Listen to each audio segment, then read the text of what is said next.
રહ્યા છો Vadodara 24 hertz news channel. હવે જોઈએ અગત્યના સમાચાર. વડોદરા શહેરના હરિનગર વિસ્તારમાં આવેલ સવૈયાનગર તળાવમાં મૃત માછલીઓ મળી આવી. વડોદરાના ગોત્રી વિસ્તારમાં હરિનગર સવૈયાનગર તળાવમાં માછલીઓ મળતા આજે રહીશો ઘટના સ્થળે આવીને મીડિયા સમક્ષ કે તળાવમાં માછલીઓ ઘણા સમયથી મરી ગઈ છે, જેને લઈને દુર્ગંધ મારે છે. તંત્રે તળાવની સાફ સફાઈ કરે જેથી વિસ્તારમાં દુર્ગંધ ના આવે અને તળાવને સાફ સફાઈ પણ નથી થતી. લીલ જામી ગઈ છે, જેને લઈને વધારે દુર્ગંધ મારતી હોય છે.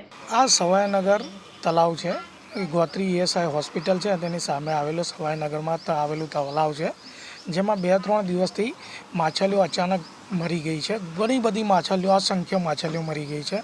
એ ગંદુ પાણીના લીધે અને બહુ ખરાબ વાસ માળે છે. અહીંયા રાતે જમવું હોય કે સવારે બપોરના સમયે તો અહીંયાથી રોડ પ્રસાર થાય છે, રોડ પરથી જવાતું નથી. એટલી અસંખ્ય બીમારી ફેલાઈ શકે એવું છે, જેની તંત્રને અમે 2 દિવસથી જાણ કરી છે, પણ તંત્ર કોઈ એક્શન લીધી નથી. શું માંગ કરી રહ્યા છે? બસ અમે એટલી જ માંગ કરી રહ્યા છે કે બસ આ તળાવને સાફ સફાઈ કરે અને મૃતક માછલીઓનો એને નિકાલ કરે, કારણ કે બહુ ગંધ મારે છે. અહીંયાથી રહેવાતું નથી, એટલી ગંધ મારે છે. મારું નામ ઇમરાન દરબાર છે. दिल से सोल्जर,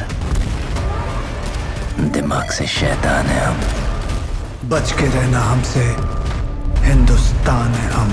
Bade Miyan और Chote Miyan are ready to learn every day. Are you ready to learn and become perfect?